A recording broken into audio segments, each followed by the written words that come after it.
Good day, everyone. This is Pineleaf Needles, and welcome to DDO Players News, where we take a look at the latest news in DDO and on the tabletop. And please welcome my co-host from Ravenloft, Dracula. Hello, everybody. How's it going?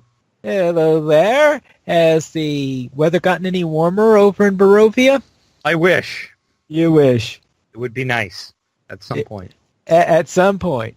Well, then let's see if any of the news has warmed you up, but all I see is this Chronicle Report.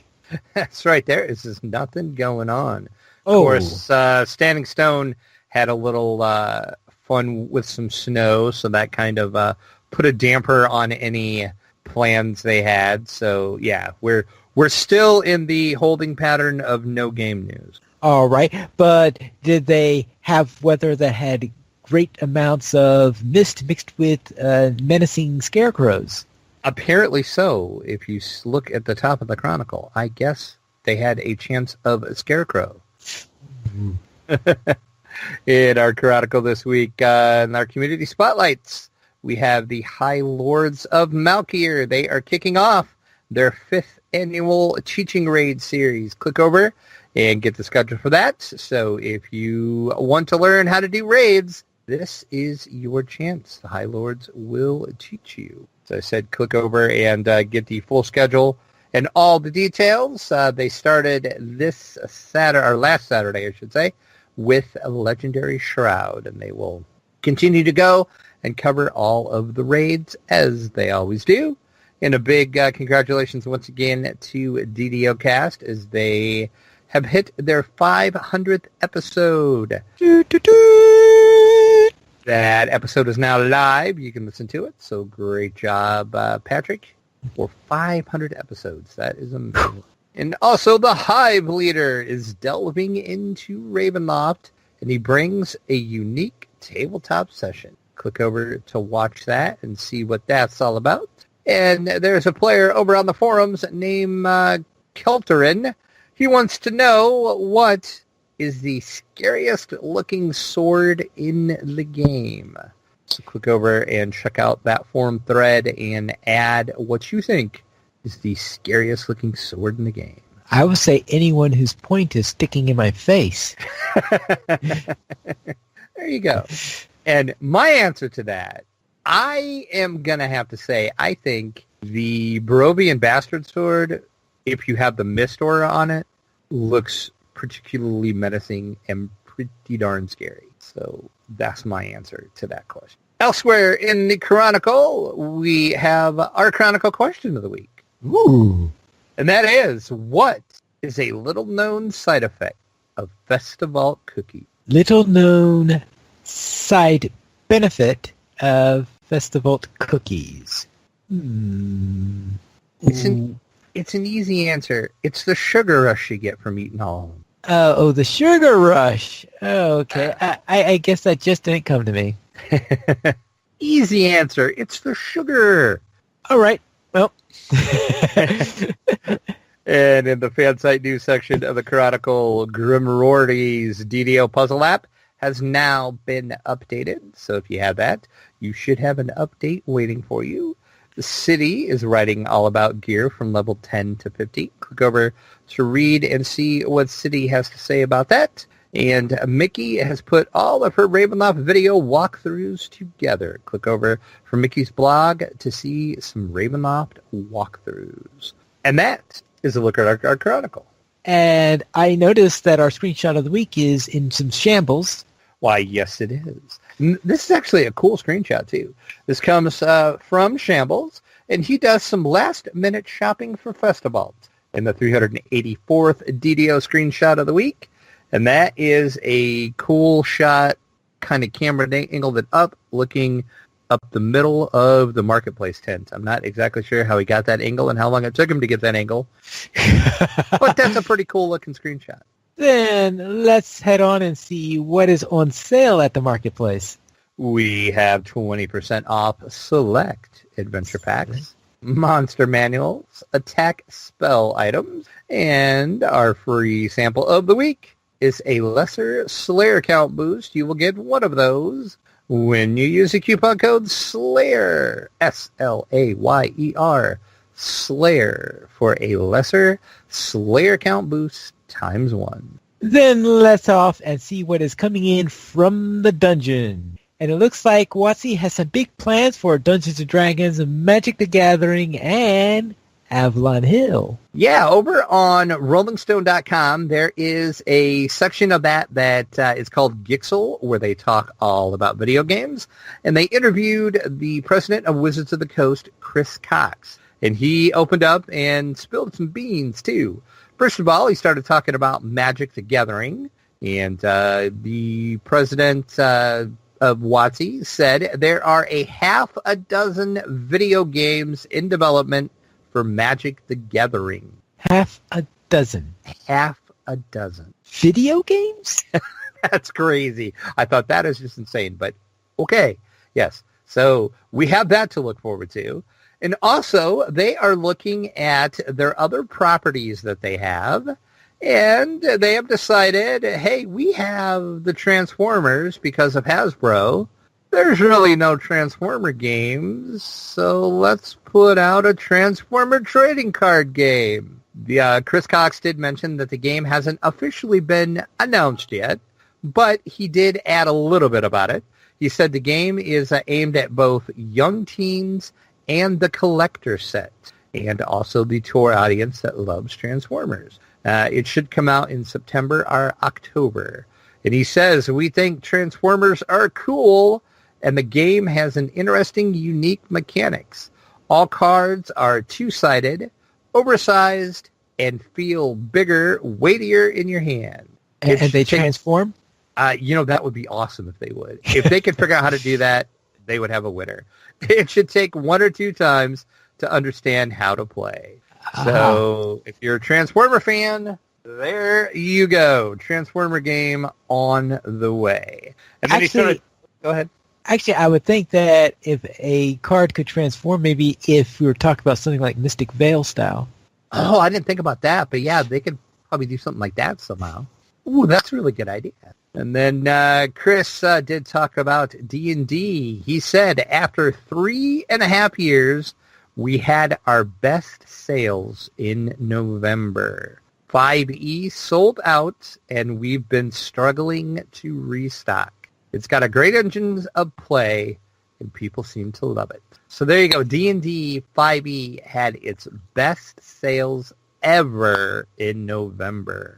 And speaking of D&D, he also added, we are looking at a TV series and movie deals, as well as more web-based content, and actively pursuing a larger sale of video games for D&D. Right now, we have a slate of 4 to 5 coming in 12 to 16 months. 5 or 6 are set for 2020 and beyond a variety of genres. So not only do we have a half a dozen Magic the video games coming, we have a ton of D&D video games coming too. They're going all in with video games, which actually doesn't surprise me that much because Chris Cox, the job he held before he became president of Wizards, he was at Microsoft in the Xbox division. So he is a big video gamer. So it doesn't surprise me that he is looking at moving them more into the video game space, which is fine if the games are good. It just kind of scares me. They're doing so much at once. I'm like, we'll see. Yeah. And then finally he talked about Avalon Hill a little bit, and he said, I think there is a big place at the table for them. Board game sales have been increasing 25% a year, and are projected to continue to grow at that rate. And then the author over on the Gixel site mentioned Axis and Allies, and why can't I play that on my iPad? And Chris responded to that, I think we'll be able to correct that in about 12 to 18 months. So apparently an Axis and Allies game is on the way in 12 to 18 months. And he said, we might want to throw some fun variants in there as well. I want to make new games. I want to make variants on existing games. What about Axis and Allies and Zombies? Works for me. So there you go. We have a ton of video games. We have a possible cartoon series, possible TV series, more movies, video games. There is a bunch of stuff happening over at WotC right now. There we go. Then let's head into our week in gaming. And Jirek, what have you been up to? Absolutely nothing. Absolutely nothing. Nothing. I had the week from hell. I just have a lot of stuff going on personal-wise right now, which I'm going to put a post up on DDO Players about soon because it's looking like it's going to affect the site and the podcast for a little while at least, but I'll put that site up. But yeah, I didn't actually play anything this week other than when I played with you. So okay, why don't you talk about that then?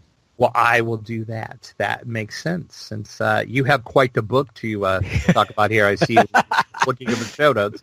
So yeah, we were continuing over in Ravenloft as we are running Ravenloft right now on our weekly play sessions. We did Sealed and Amber and the Final Vintage. I like Sealed and Amber. I'm not sure if you were too impressed with it or not, but well, I'm just thinking about my paladin going through there and say, well, this is a nice dark deal for you. How would you like? Well, yeah. Not exactly what you call paladin, something a paladin will jump at. Pineleaf was laughing at me because I was taking all the buffs from all the gods in there, that you can get all the buffs from the sarcophagus. I was like, oh yeah, I'll take that. Ooh, that sounds good. I'll take that. Ooh, I'll take that one too. You must have had buffs going across half your screen. Oh, I did. I ended up, I think I took them all, but maybe two that you took maybe. Yeah, I think I might have taken two. It was like insane.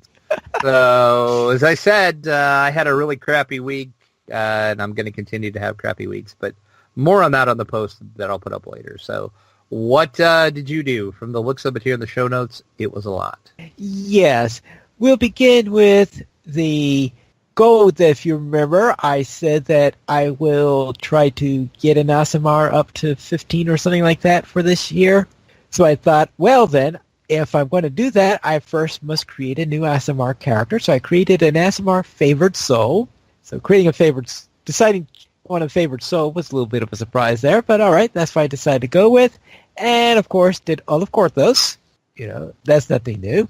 And while I was doing Redemption, I, of course, ran into the usual problem I have in not being able to heal the NPCs. And I decided, all right, what's going on here? And I eventually learned, apparently I did not realize that in order to heal someone, you have to hard select them. Now, of course, then came the question, how do I hard select someone? So I eventually figured out that there was a command to do that, and I decided to bind that to F12 because that's helping raid member number 12, and it's like, how often do I go on raids? True. So it wasn't exactly what you would call the most necessary. Won't be needing that key much. Yeah, I won't be needing that key much. So therefore I reassigned that to hard select. So therefore I used that as my hard select key. And now I'm able to heal NPCs and everything's nice and good with that. Then I went through the rest of all the Korthos stuff. And eventually I finished Korthos with 200 kills, all the rares completed and all the exploration points. And of course, finishing up at level 3. So then I went out into the harbor and did the bulk of the harbor quests. So I'm not going to name all these here because it's quite a long list. Yeah, you'll be able to see that in the show notes. He's not lying. I think he did like half of the DDO quest in the harbor. Maybe even a little bit more. Yeah, see how much maybe 2/3. Yeah, I think there were one or two that are skipped in there, and I did not do the waterworks. I think that's the most significant place that I didn't do, and there was waterworks. And I skipped Home Sweet Sewer because going into Home Sweet Sewer with armor that reflex is not the brightest idea. Yeah, that probably wouldn't work out. You'd have to take your armor off, which is what I usually do. If I have something that reflex, I just take it off. Yeah, if I remember correctly, the last time I took off armor in order to do Home Sweet Sewer, I almost got killed. So I was like, okay. And what I did there is, but anyway, I did most of the quests in there, and I reached level 4 after finishing the captives in the Cerulean Hills. And one of the things that happened is after that, I decided, let's see what happens if I went into the Cannith Crafting Hall. Now, I didn't do much, but I did decon some items in there and start building up a little bit of experience, but not much really done in there on the matter. So I really can't create any great items or anything like that, but baby steps. And who knows, maybe by the end of the year I'll also have some idea how to do Kenneth crafting. Good luck with that. Right. And even stranger, I actually purchased a weapon at a broker. I can't remember the last time I bought something at a broker because I always shop the brokers, but there's usually hardly anything there because I don't think anybody ever sells to the brokers. That's the problem. Yeah. So anyway, I found an upgrade for my quarterstaff in there, and that's right because I took quarterstaff as my favored weapon for my character there. So of course I'm going to stick with quarterstaff since you get that plus because I get a plus bonus whenever I use that particular weapon. Oh, okay. And that is it for my ASMR because now I'm level 4 and ready to start in the marketplace quests. Then on my paladin, I followed your advice and first of all did some slayers and got up to 750 killed in Ravenloft. Then I headed into the sands, did the Tomb of the Physician where I reached a level 11, which meant that I was able to return to Mists of Ravenloft and do Oath of Vengeance. Yeah, see, I told you it would probably only take you one or two of the Sands quests to hit 11 because you said you were pretty close to it. And then in Minecraft, I built the inner part of the water temple, and this is where the pool is at. Okay. Yep. And since in DDO, the living pool is represented with a gelatinous cube, I decided to create a 3x3 slime block and put that into the pool. Oh, nice. So it's a little nod to DDO. And I think I have a really nice, as that particular build is going to be posted tonight. And one of the things that I've decided to do with this was that to amend a situation I had with my temples, and that is, of course, they lacked clerics. So therefore, I arranged with one of my neighbors on the server, and I'm purchasing some clerics from her because she's got a village breeder, and so therefore she's churning out villagers like crazy. So she's sending me over some clerics, so I'm bringing them over. I've populated 3 of them into the Earth Temple. Soon I'll be bringing some into the Water Temple. And then the other 2 temples will also be getting their clerics as I build them up. So I thought, what's a temple without some clerics? Yeah, well, that makes sense. And then on the tabletop, I started my playthrough of Pandemic Legacy Season 2. So I ran the January game.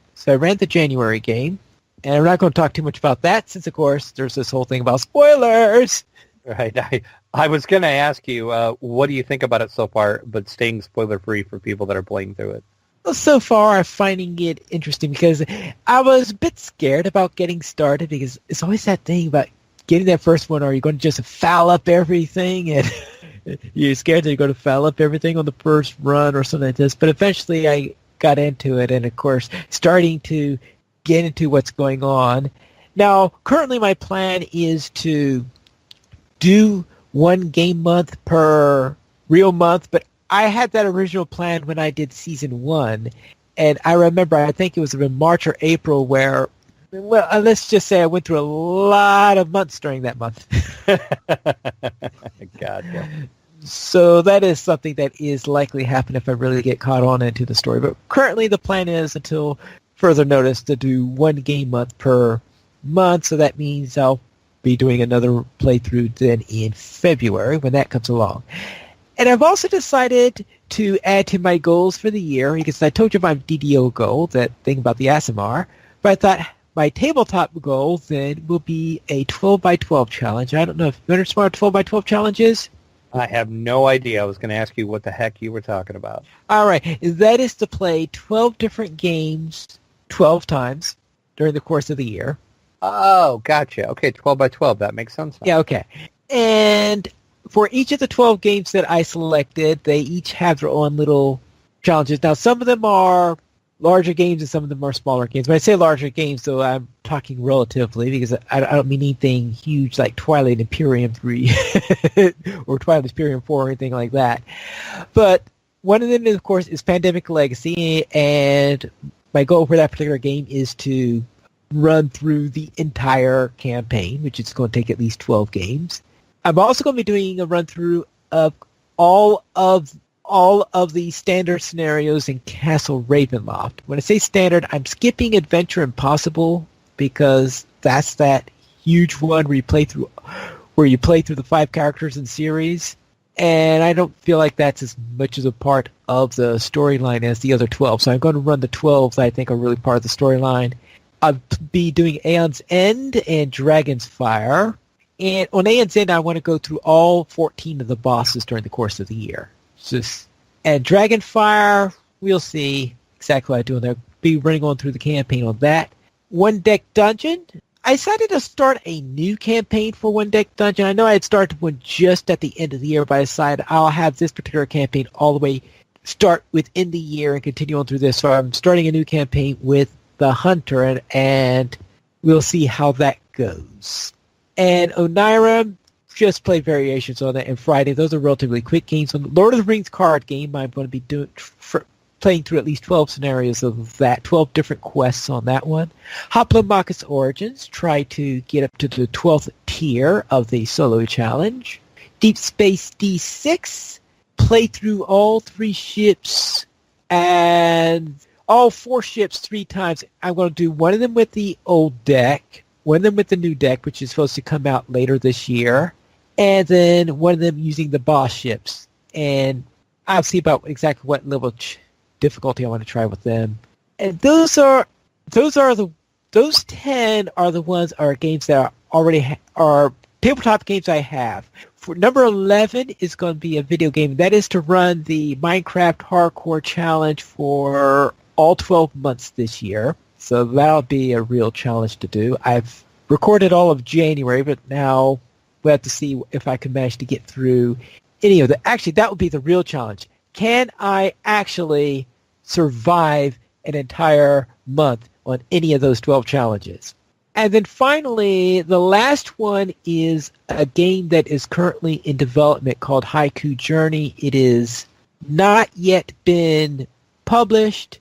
I saw a teaser of it, and I decided I am going to go and play this as soon as it comes out. I don't know when it's going to be ready, but I'm just hoping it's out early enough this year that I'm able to get 12 playthroughs by the end of it. And those are the 12 games I selected, and let's see if I can get to 12 playthroughs for each of them by the end of the year. I'm tired just hearing you talk about all those. That's going to be crazy. Yeah, it'll be crazy. We'll see how that works. We currently have 19 supporters on Patreon. If you'd like to help support DDO players, simply go to the donations page where you can support the Players Alliance on Patreon. There you'll find rewards, including a mention on the podcast of your choice, or even be a guest with us for an episode of DDO Players News. We did not receive any emails this week, but if you'd like to send us one, you can send a podcast at ddoplayers.com. You can also follow us on Twitter, the Players Alliance at Players Ally, DDO Players at DDO Players, Draculetta at Draculetta_72, Pineleaf at Pineleaf Needles. The Players Alliance has 2 live shows every Monday at 8:30 p.m. U.S. Eastern Time. We have DDO Players News, and every Saturday at 8:30 p.m. U.S. Eastern Time, we have Locho Players News. You can join us for our live shows at ddoplayers.com/live. And that is all for tonight, and this is Pineleaf Needles reminding you to quest responsibly.